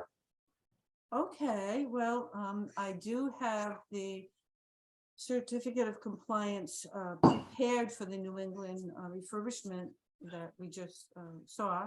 So yeah, if you want to shoot me an email, I will be in Thursday. I don't know about Friday. I'm probably going to be out on site all day. So if you want to send me an email tomorrow, or give me a call. Sure. Thank you. Neil, We have an open discussion at the moment. no, we No. we have We have a we have the hearing. continuation. We're just Okay. gonna open up.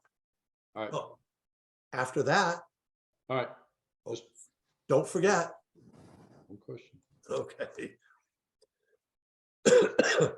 The Bellingham Conservation Commission will hold continuations of public hearings in accordance with Wetlands Protection Act, General Law, Chapter 131, Section 40, the Bellingham Wetlands Protection Bylaw, on the notices of intent for the proposed 19-lot residential subdivision entitled Prospect Hill Estates, located at Assessors Map 69, Parcel 87, and Map 65, Parcels 20 and 22 off Lake Street, Bellingham, and Prospect Street, Franklin. The project includes 19 residential lots, roadway, utilities, grading, and stormwater management system. The project proposes impacts of 35 linear feet to bank, 80 square feet of land under water bodies, 490 square feet of bordering lanes subject to flooding, 580 square feet of bordering vegetative wetlands within 1,200 square feet of replication, and total impacts to the riverfront area of 126,674 square feet. That includes 52,049 square feet of inner riparian zone and 74,625 square feet of outer riparian area. Public Manus, Ecotech, Grove Street, Worcester has submitted a filing on behalf of Lou Petrosi, Wall Street Development, Westwood, Mass. The continuations will be held on the evening of March 8th at 8:30. Okay, I see applicants' representatives are here and present. I know that Paul, Ian sent out a late message that the peer review fund hasn't been, the peer review account hasn't been funded. And we're not going to consider any information tonight until the peer review is funded. And I know when we came in here tonight, we saw an email from you expressing your concerns. This has been a continuation that's been going on and was scheduled a month ago. However, the request for payment was made in January 25th, and there's been no funding available. And what we're going to do is we're going to continue for 2 weeks to allow you to get that straightened out. And while that's going on, we're going to ask you to commence the development of habitat analysis, which is going to be required in any event.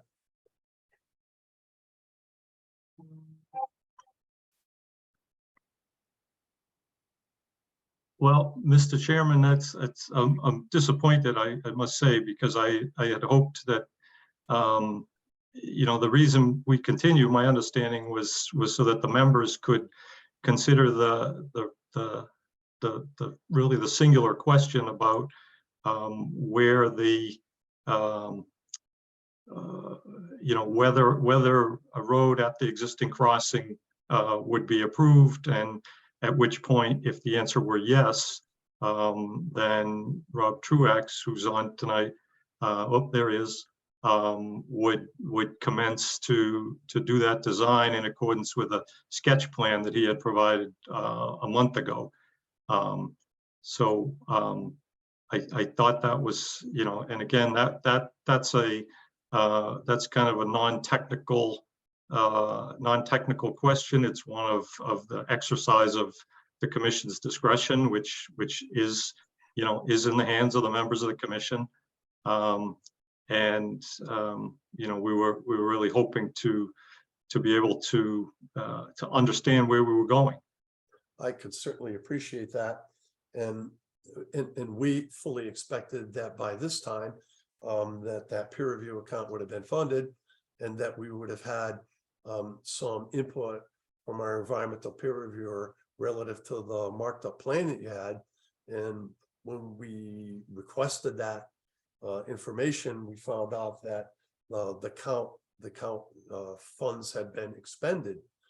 And we apologize for the lateness of that. We were a little surprised as well. So without payment, without peer review, our environmental consultant advised what action he should take, and without assurance that that's going to be or actual payment received, we told him not to attend because we don't know what the disposition of that's going to be. That's going to be in the applicant's hands, and he was pretty adamant back in January that he was not going to proceed with that funding. So I'm going to give you 2 weeks to clarify that. We can have the discussion at that time, and in the meantime, we're going to ask you to start commencing the habitat analysis so that we can properly weigh the values that are associated with the activities in the riverfront area with the values that are with the other alternative. That's about all we're going to say without our peer reviewer being present. So, Mr. Chair, can I make a comment for the record? of course. As someone to address Mr. McNanis from the applicant last time, I know that the applicant had expressed the desire that the commissioners individually decide, as he put it, the essential point of whether we would want to just permit the crossing or not, to make them, help them decide whether they move forward. Well, my response was at that time, and still is 2 weeks or more later, that without the proper information to make a reasoned, scientifically based and regulations-based decision, without all the information that we think we need to do that, to have an applicant require, or not require, but strongly urge us to make a decision and then not provide us with, allow us to gather that other additional information, which would have involved additional peer review and comments and feedback, is something that I just don't think is reasonable. And I really didn't appreciate that, that request being phrased in the way it was.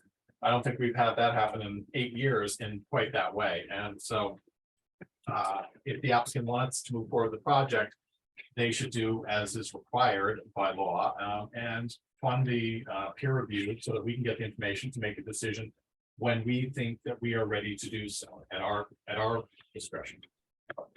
Thanks. Can I speak, Mr. Chairman? Certainly. Rob Truax, GLM Engineering. I don't think, I don't know how that was phrased, I didn't read it, but I don't think we're looking for the commission, or we ever stated we wanted you to make a final decision on anything. We really were asking you to give us some insight and guidance as to the alternative analysis.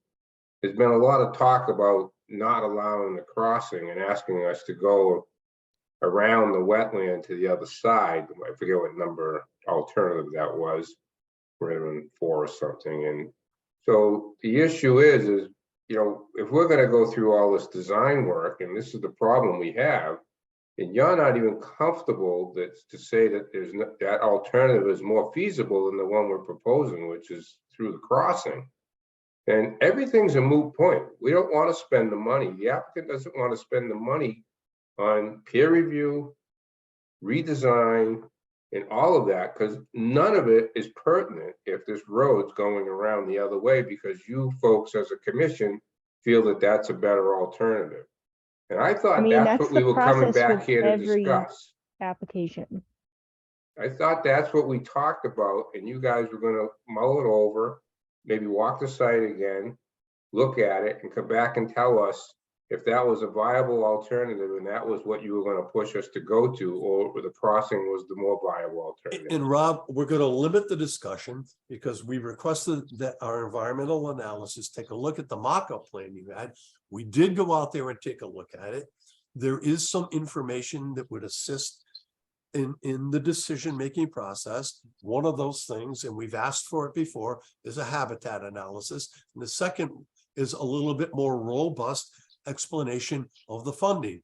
You're saying that because of the length of the roadway, it's going to cost X amount of more dollars. And what we asked before was an estimate on what it would cost for the crossing, what it would cost for the replication, what it would cost for those issues. And that's information that we need to accurately make that determination. And we've made this before. We've made this request before. But again, without our environmental analysis, without an environmental analyst to review and be able to discuss and provide input, we're not going to make any decision or have further. There'll be no more discussion. And we're going to give you 2 weeks to determine whether or not you're going to do that. Paul can commence with the habitat analysis. You can come up with some more, we're not asking you to completely design, but based on your construction experience, come up with some numbers and we can make that evaluation. Can we have 5 minutes to discuss this amongst ourselves before we allow a continuance? Because the applicant was strongly hoping for some movement tonight, and I'm going to give him a phone call and see how he'd like to proceed. Well, we were hoping for a movement as well, Rob. So, And so what we're going to do is we're going to allow you 2 weeks to have your discussion and decide what direction you want to take. And if you decide that you're not satisfied, then you can let us know in 2 weeks, but we want to provide you with every opportunity. Mr. Chairman, if I can just have 5 minutes, because I don't have permission at this point in time to give the continuance for the commission. I've been told not to allow a continuance if we didn't have any decisions or anything on tonight. So I need to call the applicant and have that discussion. We'll allow you to do that. And you have to provide a reason, and we will need to. Yeah, just if I could just take 5 minutes and just make a phone call. Okay. Thank you.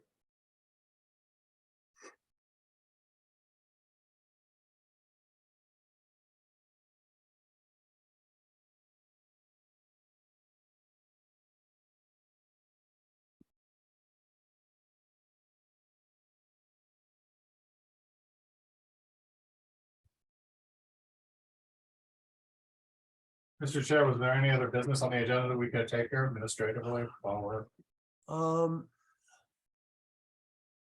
any updates on anything else at the bottom of the agenda? I didn't see.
We got a few more people joining the meeting.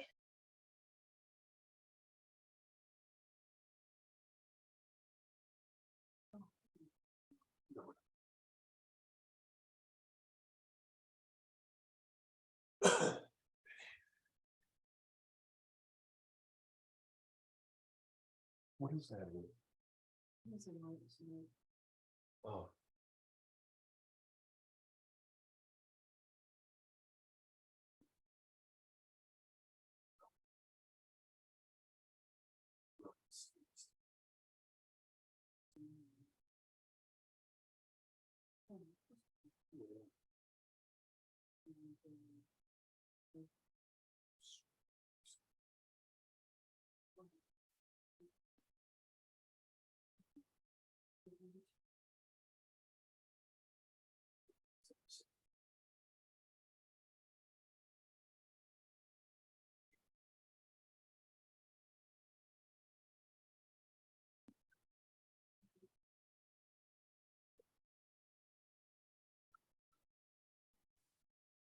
I'm gonna let the other people in. Okay.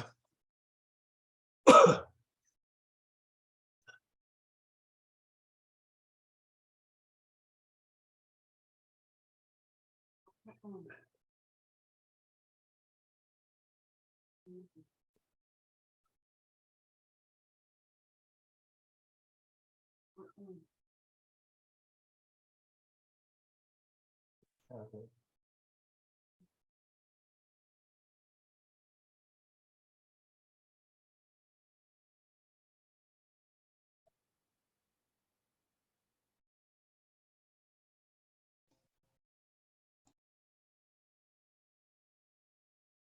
He was just on the meeting.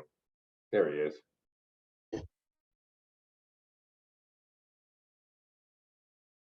Okay, Mr. Chairman, we've got Mr. Petrosi in the meeting now, so he can speak for himself.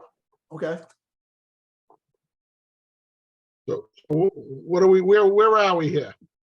Where we are is that we are going to continue this for 2 weeks until we can get funding for the peer review account.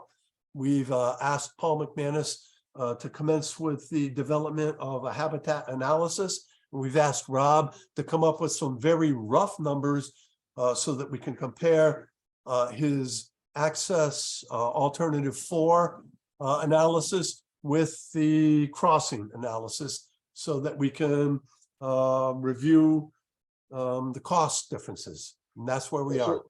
Well, what have you been doing in the last 30 days since we granted the last continuance?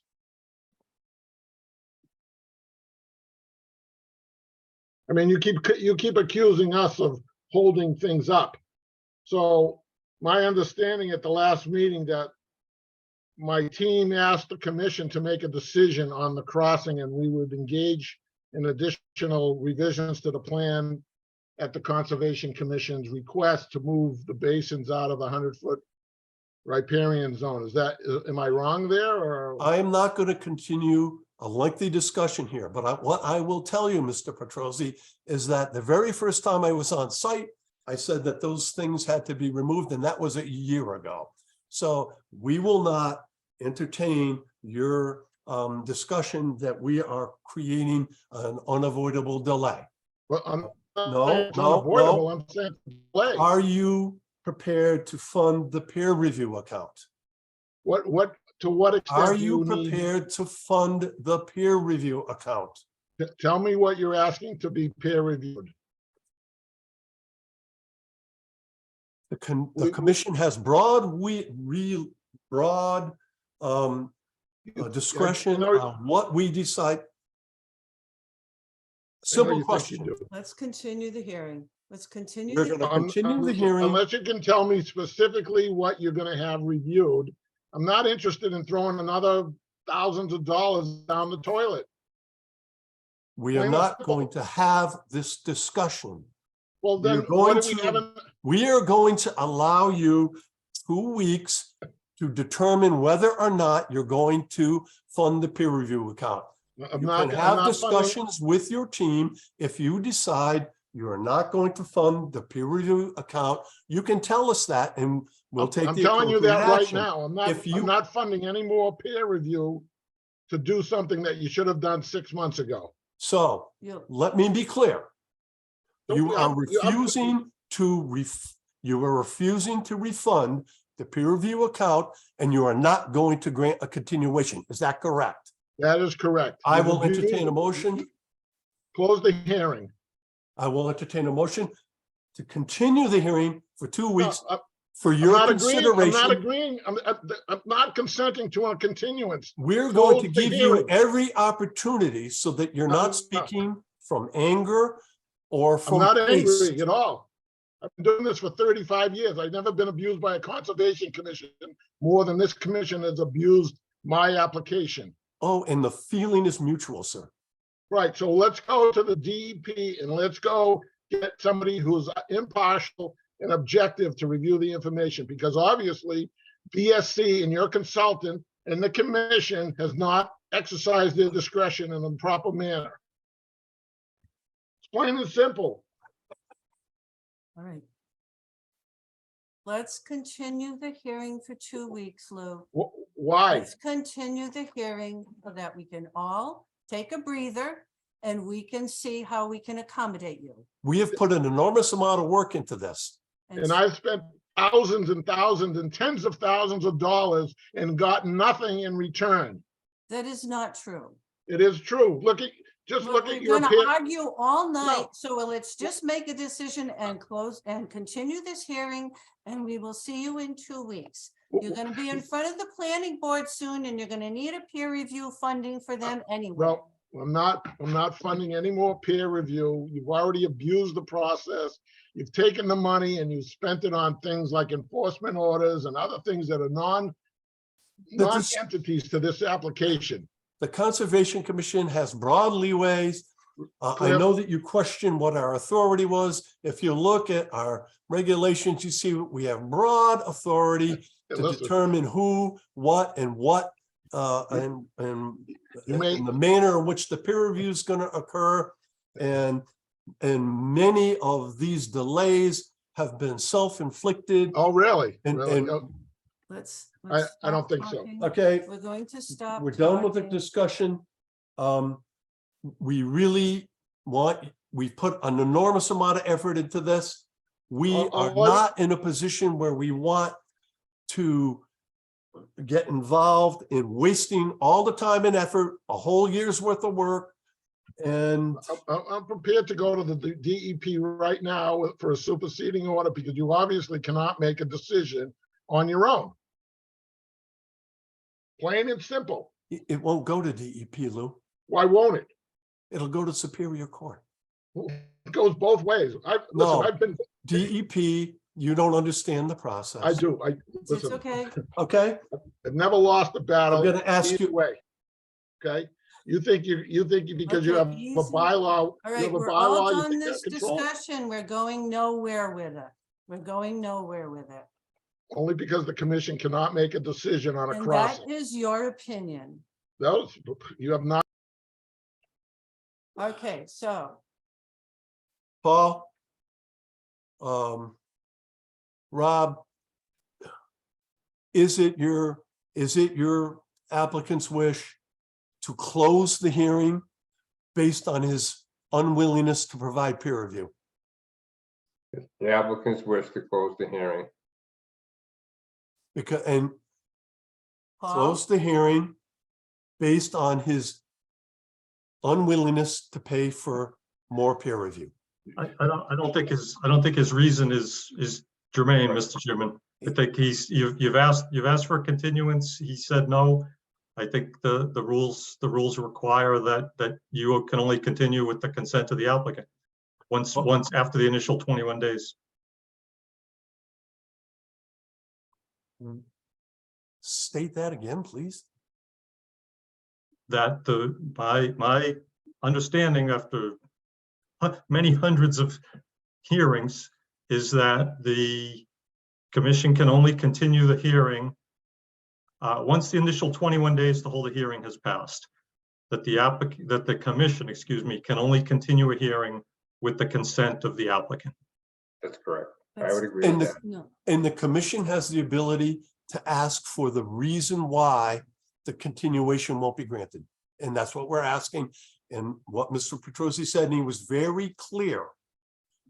He was very clear, he will not fund further peer review.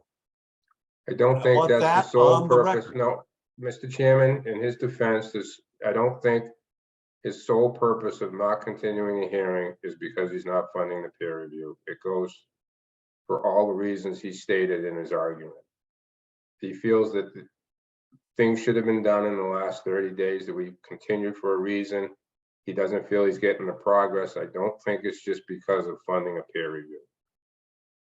I would disagree with that. I mean, Didn't you just say that? my You just said it. clear You just said understanding. My clear understanding, Mr. Chairman, is that he's not consenting to a continuance.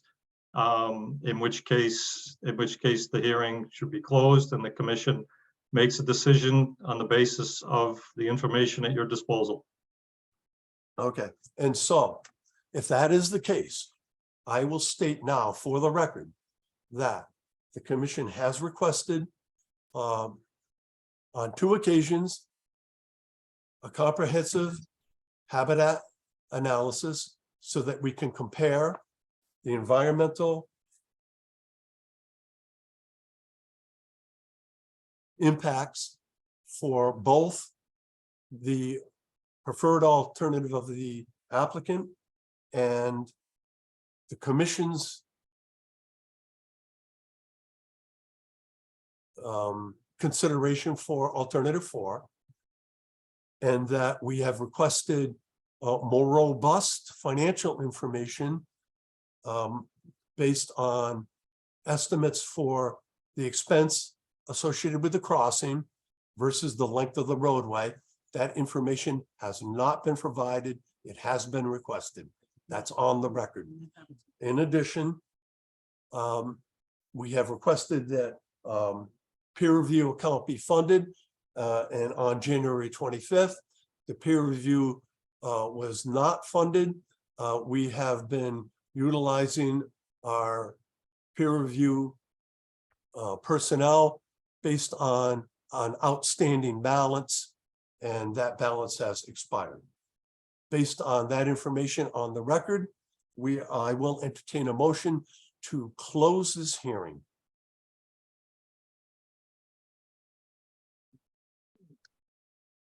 So moved.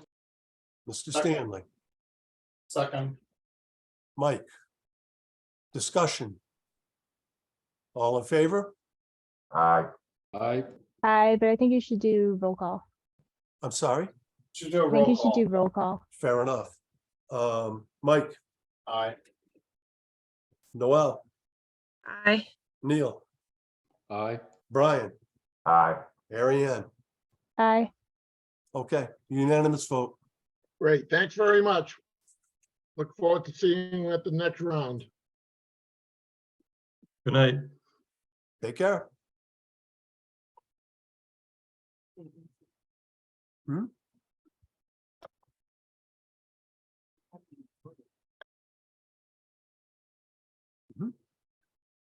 Okay.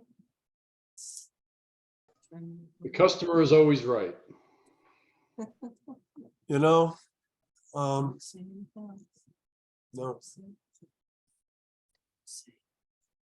All right.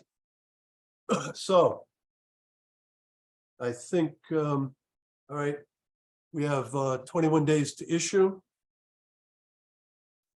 And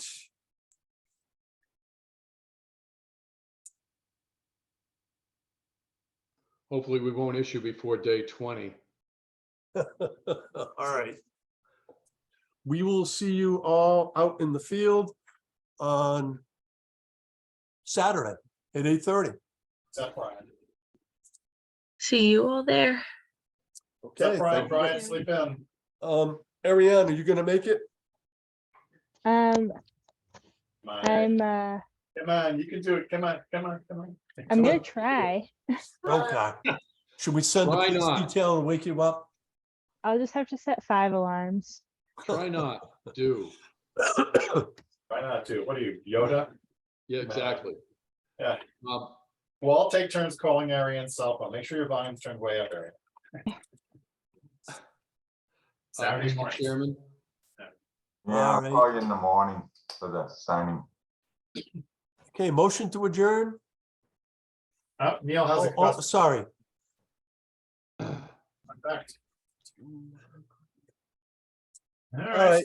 Saturday. All right. Go see the. motion to adjourn? So So moved.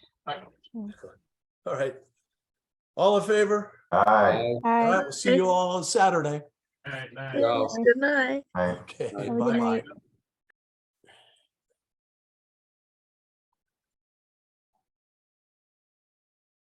Thank you, Tina.